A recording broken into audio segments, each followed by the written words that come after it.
വളരെ എളുപ്പത്തിൽ റെഡിയാക്കാൻ പറ്റിയ ഒരു ടീ കേക്കിൻ്റെ റെസിപ്പി ആയിട്ടാണ് ഇന്ന് നമ്മൾ വന്നിട്ടുള്ളത്.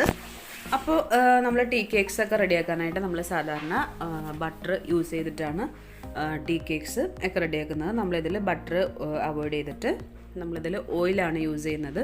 അപ്പോൾ എല്ലാവർക്കും വീട്ടിൽ അവൈലബിൾ ആയിട്ടുള്ള ഓയിൽ വെച്ചിട്ടാണ് നമ്മൾ ഈ ഒരു കേക്ക് റെഡിയാക്കി എടുക്കുന്നത്. അപ്പോൾ അതിന് വേണ്ടിയിട്ട് ഒരു കപ്പ് മൈദ എടുത്തിട്ടുണ്ട്.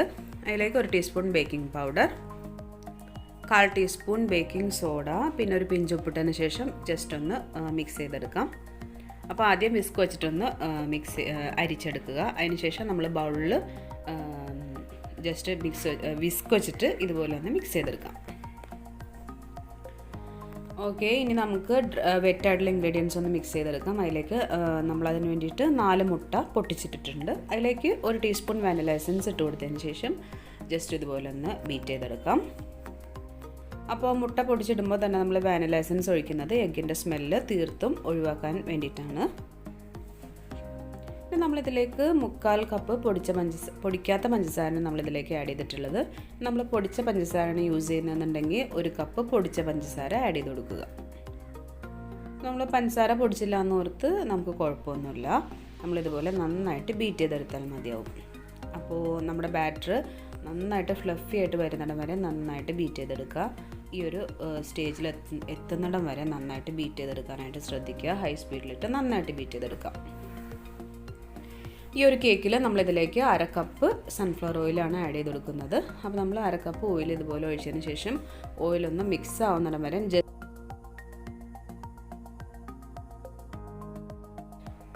ജസ്റ്റ് ഇതുപോലെ ഒന്ന് ബീറ്റ് ചെയ്തെടുക്കാം.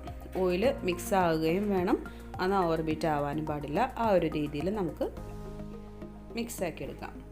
ഇനി നമുക്ക് വെറ്റായിട്ടുള്ള ഡ്രൈ ആയിട്ടുള്ള ഇൻഗ്രീഡിയൻസ് ഒന്ന് ഇട്ട് കൊടുക്കാം. നമുക്ക് 3 ബാച്ചസ് ആയിട്ട് ഇട്ട് കൊടുക്കാം.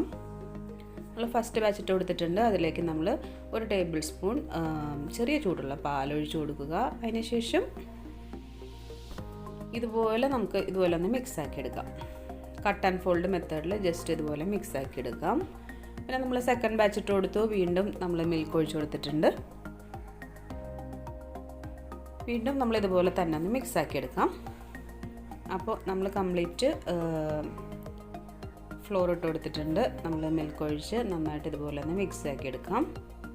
അപ്പോൾ മിൽക്ക് ഓവറായിട്ട് ഒഴിക്കാതിരിക്കാൻ ശ്രദ്ധിക്കുക. നമ്മൾ ആവശ്യത്തിന് മാത്രം ബാറ്ററിൻ്റെ കൺസിസ്റ്റൻസി അനുസരിച്ച് മാത്രം നമ്മൾ മിൽക്ക് ഒഴിച്ച് കൊടുക്കുക. അപ്പോൾ ഇവിടെ നമ്മുടെ ബാറ്റർ ഇവിടെ റെഡി ആയിട്ട് വന്നിട്ടുണ്ട്. ഇനി നമ്മളിതിൽ ഒരു ഹാഫ് ബാറ്റർ നമ്മൾ വേറൊരു ബൗളിലേക്ക് മാറ്റാനായിട്ട് പോവാണ്. എന്നിട്ട് അതിലേക്ക് നമ്മൾ കൊക്കോ പൗഡർ മിക്സ് ചെയ്തൊരു ചോക്ലേറ്റ് ബാറ്റർ ആക്കി എടുക്കാൻ പോവാണ്. നമ്മൾ പകുതി ബാറ്റർ ഈ ഒരു ബൗളിലേക്ക് മാറ്റിയിട്ടുണ്ട്. നമ്മളിതിലേക്ക് കൊക്കോ പൗഡറാണ് ആഡ് ചെയ്യാനായിട്ട് പോകുന്നത്. അപ്പോൾ നമ്മളിതിലേക്ക് ഡാർക്ക് കൊക്കോ പൗഡറാണ് ആഡ് ചെയ്തിട്ടുള്ളത്. ഇനിയിപ്പോൾ ഡാർക്കല്ല, ലൈറ്റ് കൊക്കോ പൗഡർ ഉള്ളൂന്നുണ്ടെങ്കിൽ അതും നമുക്കിതിലേക്ക് ആഡ് ചെയ്ത് കൊടുക്കാം. അതിനുശേഷം ഇതിലേക്ക് ഒരു 2 ടേബിൾ സ്പൂൺ മിൽക്ക് ഒഴിച്ചതിന് ശേഷം ഇത് നന്നായിട്ട് മിക്സാക്കി എടുക്കാം. അപ്പോൾ ബാറ്റർ ടൈറ്റ് ആവാണ്ടിരിക്കാനാണ് നമ്മൾ ഇടയ്ക്ക് കുറേശ്ശെ മിൽക്ക് ഒഴിച്ച് കൊടുക്കുന്നത്. അപ്പോൾ നമ്മുടെ ബാറ്റർ ഇവിടെ നന്നായിട്ട് മിക്സാക്കി വെച്ചിട്ടുണ്ട്. ഇനി നമ്മൾ വൈറ്റ് ബാറ്ററിലേക്ക് കുറച്ചൊരു 1 ഡ്രോപ്പ് യെല്ലോ ഫുഡ് കളർ ഒന്ന് ആഡ് ചെയ്ത് കൊടുത്തിട്ടുണ്ട്.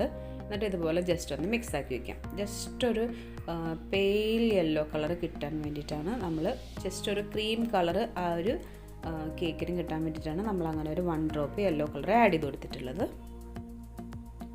പിന്നെ നമ്മളൊരു 7 ഇഞ്ച് പാൻ ഇവിടെ റെഡിയാക്കി വെച്ചിട്ടുണ്ടായിരുന്നു. അതിലേക്ക് നമ്മൾ ഫസ്റ്റ് നമ്മുടെ ചോക്ലേറ്റ് ബാറ്റർ ഇട്ട് കൊടുത്തിട്ടുണ്ട്. അപ്പോൾ ചോക്ലേറ്റ് ബാറ്റർ ഇട്ട് കൊടുത്തതിന് ശേഷം ജസ്റ്റ് ഈവനായിട്ടൊന്ന് സ്പ്രെഡ് ചെയ്യാം. അതിനുശേഷം അതിലേക്ക് നമുക്ക് വൈറ്റ് ബാറ്റർ നമുക്ക് ഇട്ട് കൊടുക്കാം. വാനില ബാറ്റർ ഇട്ട് കൊടുത്തതിന് ശേഷം നമ്മളൊരു കുറച്ച് ചോക്ലേറ്റ് ബാറ്റർ ഒന്ന് ജസ്റ്റ് മാറ്റി വെച്ചിട്ടുണ്ടായിരുന്നു. അത് നമ്മൾ സെൻറ്ററിലേക്ക് ഒന്ന് ഇട്ട് കൊടുത്തിട്ടുണ്ട്. പിന്നെ നമുക്കൊരു ടൂത്ത് പിക്ക് വെച്ചിട്ട് നമുക്കിതുപോലെ ഒന്ന് ഡിസൈൻ ചെയ്ത് കൊടുക്കാം. ജസ്റ്റ് ഒരു ടൂത്ത് പിക്കോ അതല്ലാന്നുണ്ടെങ്കിൽ ഇതുപോലെ ഒരു സ്ക്വയറോ എടുത്തതിന് ശേഷം ഇതുപോലെ ഒരു 6 ആക്കൊക്കെ ഒന്ന് വരച്ചു കൊടുക്കാം. ഇനി അതല്ല ഫോർക്ക് വെച്ചിട്ടായാൽ നമുക്കിതുപോലെ ജസ്റ്റ് ഒരു ലൈൻസ് എന്തെങ്കിലുമൊക്കെ ഒന്ന് വരച്ചു കൊടുക്കാം. അപ്പോൾ ജസ്റ്റ് ഒരു മാർബിൾ എഫക്റ്റ് കിട്ടാൻ വേണ്ടിയിട്ടാണ് നമ്മൾ ഇതുപോലെ ഒന്ന് വരച്ചു കൊടുക്കുന്നത്. ഡിസൈൻസ് എല്ലാം നമുക്ക് പല ടൈപ്പിൽ നമുക്ക് ഇതുപോലെ ഡിസൈൻസ് നമുക്ക് ചെയ്തെടുക്കാനായിട്ട് പറ്റും. ഇത് ഏറ്റവും സിമ്പിളായിട്ടുള്ളൊരു ഡിസൈനാണിത്. ഇനി ജസ്റ്റ് നന്നായിട്ടൊന്ന് ടാപ്പ് ചെയ്ത് കൊടുക്കാം. കുറച്ചധികം നേരം തന്നെ ഒന്ന് ടാപ്പ് ചെയ്ത് കൊടുക്കാം. എന്നിട്ട് നമുക്കിതൊരു നമ്മൾ നേരത്തെ പ്രീ ഹീറ്റ് ചെയ്തിട്ടുള്ള ഓവനിൽ 180 ഡിഗ്രിയിൽ 180 ഓർ 160 ഡിഗ്രിയിൽ ഒരു 30 to 35 മിനിറ്റ്സ് എടുത്ത് നന്നായിട്ട് ബേക്ക് ചെയ്ത കേക്കാണിത്. അപ്പോൾ കേക്ക് നന്നായിട്ട് കൂൾ ഡൗൺ ആയതിനു ശേഷം മാത്രം കട്ട് ചെയ്യാനായിട്ട് ശ്രദ്ധിക്കുക. അതല്ലാന്നുണ്ടെങ്കിൽ ആ ബേക്കിംഗ് പൗഡറിൻ്റെ ഒക്കെ ആ ഒരു സ്മെല്ല് മുന്നിട്ട് നിൽക്കും. അപ്പോൾ നമ്മുടെ കേക്ക് ഇവിടെ നന്നായിട്ട് തണുത്ത് വന്നിട്ടുണ്ട്. അപ്പോൾ നമ്മുടെ കേക്ക് എത്രത്തോളം സോഫ്റ്റ് ആണെന്ന് നമുക്കിത് മുറിക്കുമ്പോൾ തന്നെ നമുക്ക് അറിയാനായിട്ട് പറ്റും. അപ്പോൾ കേക്ക് വളരെ സോഫ്റ്റ് ആയിട്ടുള്ളൊരു കേക്കാണിത്. അപ്പോൾ നമുക്കിത് ഇതാണ് ഈ ഒരു കേക്കിൻ്റെ ഒരു സ്ട്രക്ചർ. നല്ല സ്പോഞ്ചി ആയിട്ടുള്ളൊരു ടീ കേക്കാണിത്.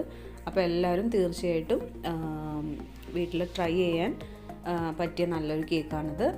അപ്പോൾ നമുക്ക് ഓവനില്ലാത്തവർക്ക് സ്റ്റൗ ടോപ്പിലായാലും ഈ ഒരു കേക്ക് ഈ ഒരു സെയിം സ്ട്രക്ചറിൽ തന്നെ റെഡിയാക്കി എടുക്കാനായിട്ട് പറ്റും. അപ്പോൾ വീഡിയോ ഇഷ്ടമായി കഴിഞ്ഞാൽ തീർച്ചയായിട്ടും എല്ലാവരും ലൈക്ക് ചെയ്യുക. Thanks for watching.